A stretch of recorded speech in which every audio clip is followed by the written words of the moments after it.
di tingkat elit gitu justru sibuk dengan kegaduhan politik dan lain-lain.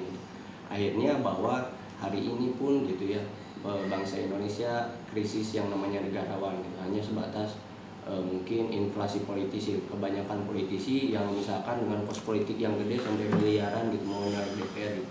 Akhirnya apa gitu ya, akhirnya tidak visioner ke depan. Syafi'i Ma'arif kan menyebutkan bahwa cukup jelas gitu yang konsep negarawan bahwa dia itu melampaui idenya itu melampaui batas usianya gitu ya. Jadi tidak memikirkan saat itu saja gitu. Mungkin itu gitu ya.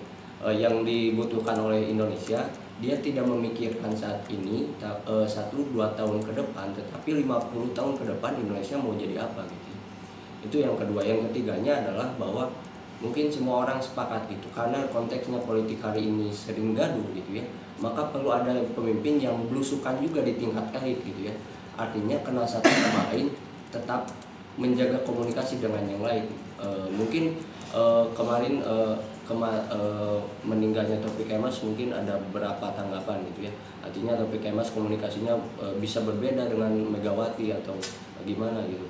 Tapi mungkin ada positifnya juga, artinya mungkin Taufik Kemas bisa menjalin ke semuanya. Mungkin itu juga salah satu sifat yang baik yang perlu ada selanjutnya. Artinya dengan konteks politik gaduh saat ini gitu ya, artinya harus ada pemimpin yang belusukan juga di tingkat elit gitu, selain mungkin di masyarakat gitu. Belusukan di tingkat elit, mungkin itu saja dari saya. Iya, jadi ingat belusukan, jadi ingat Jokowi ya.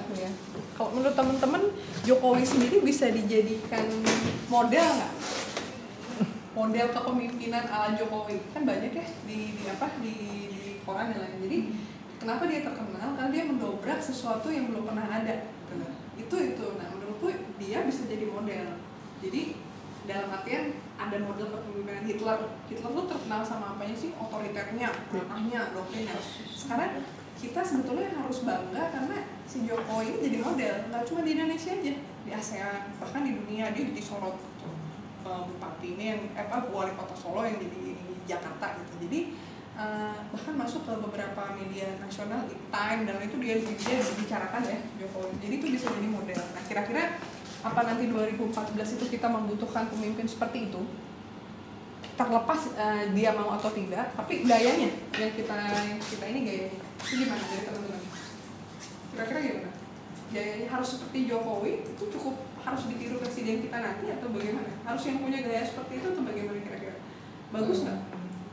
Kalau menanggapi sih sepertinya memang kebutuhan masyarakat itu kayaknya kalau misalnya untuk menemukan apa yang solusi untuk menghilangkan kemiskinan kayaknya terlalu jauh. Masyarakat sekarang mungkin lebih seenggaknya ada pemimpin yang ikut merasakan. Nah, setidaknya ada yang itu. Nah, makanya kan sekarang euforia Jokowi ini semakin mengubah gitu. Nah, maksudnya di sini maksudnya kalau misalnya untuk kebutuhan secara general dari figur Jokowi sih mungkin ada juga yang bisa dipertimbangkan untuk menjadi model. Namun kan kapabilitasnya dalam periodisasi gubernur kan baru beberapa tahun dan kita juga kan belum tahu secara konkret kan gimana. Mungkin ada 1-2 program yang sudah jalan, tetapi kan belum bisa menjadi kesimpulan yang bijak juga kalau kita langsung ambil kesimpulan ini oke nih gini belusukan bodoh amat nih. Belum lah, itu mungkin lebih ke euforia aja karena dengan pertimbangan taraf ekonomi yang masih rendah, masyarakat hanya ini masyarakat yang sekali lagi maaf saya membahas tentang masyarakat ekonomi itu bahwa mereka masih berkutat di situ, masih ingin dengan pemimpin yang masih bisa merasakan lah gitu.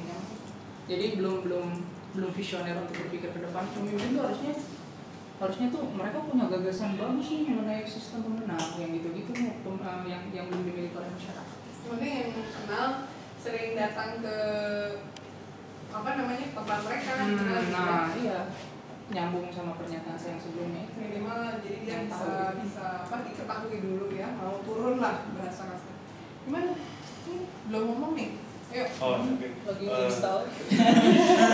Jangan-jangan masih ngurus Google Drive lagi. Bisa gitu. Kalau saya mungkin begini ya, dari berbagai macam peristiwa yang ada di Indonesia, menurut saya di sini kita berbicara sosok ya, tapi bisa kalau menurut saya sosok itu semua bisa mengungkapkan lah. Itu karena poin-poin ideal kan seperti baik, demokratis, dan sebagainya.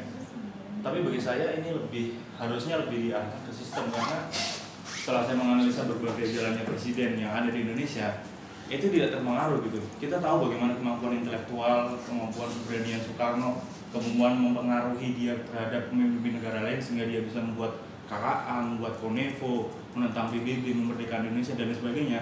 Itu sudah menunjukkan bahwa beliau menurut saya satu pemimpin yang ideal gitu. Soekarno ya. Nah, tapi juga hal itu juga terlihat di presiden-presiden lain. Seperti kita lihat bagaimana Gus Dur. Gus Dur itu kurang pintar apa kalau saya?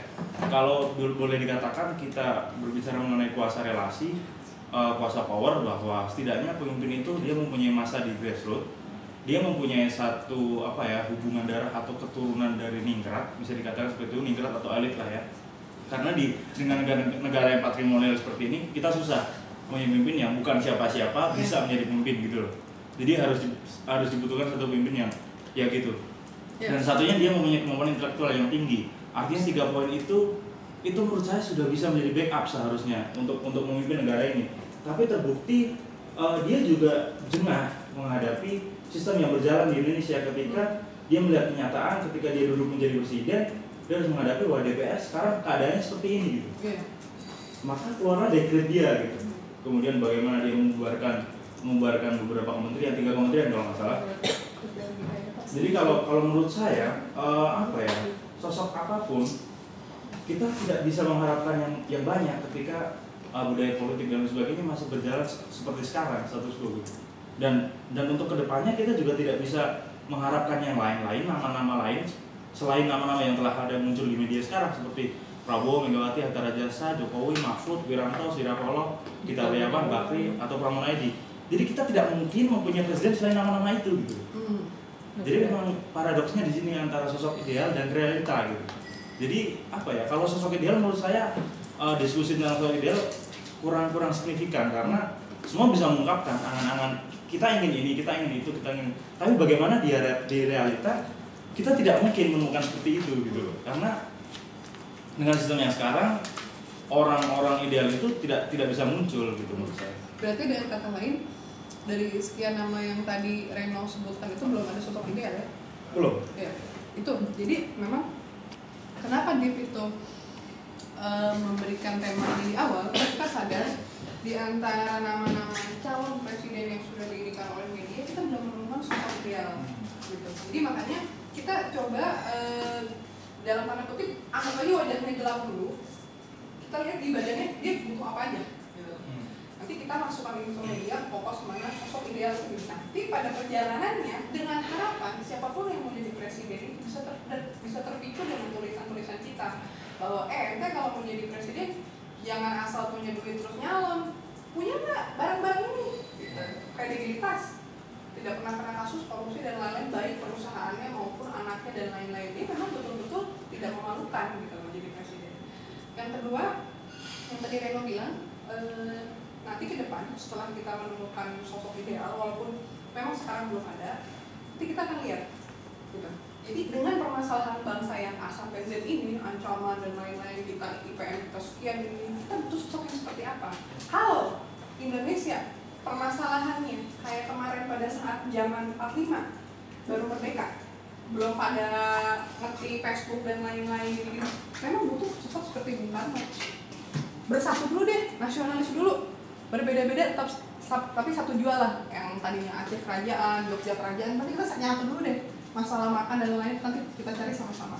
Itu karena setelah kemerdekaan, jadi dia fokusnya bukan kepada ekonomi, Bung Karno itu pada nasionalisme, kepada hal ini. Makanya kan sampai antrian bensin, sampai pokoknya yang miskin-miskin pada itu, karena memang dia bukan itu. Tapi pada saat Pak Harto, identitas kita sudah miliki, kita sudah punya, kita ini Pancasila, kita ini Indonesia. Nah, Pak Harto konsepnya ekonomi digembleng, beras ini, kita sudah punya konsep. Nah, sekarang itu udah revolusi.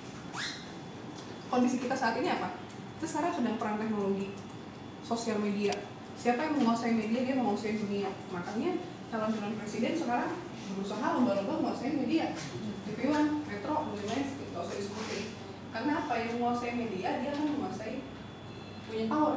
Jadi sekarang powernya itu di sosial media. Gitu. Nah, pertanyaannya, kalau begitu, itu sosok yang seperti apa? Itu sosok yang harus bisa salah satunya adalah menaklukkan sosial media. Kalau menurutku, mau nggak mau dia harus banyak uang gitu. Terus yang kedua, dia bisa mendobrak yang ada. Jokowi, tadi saya sepakat sama Reno, tidak punya darah biru.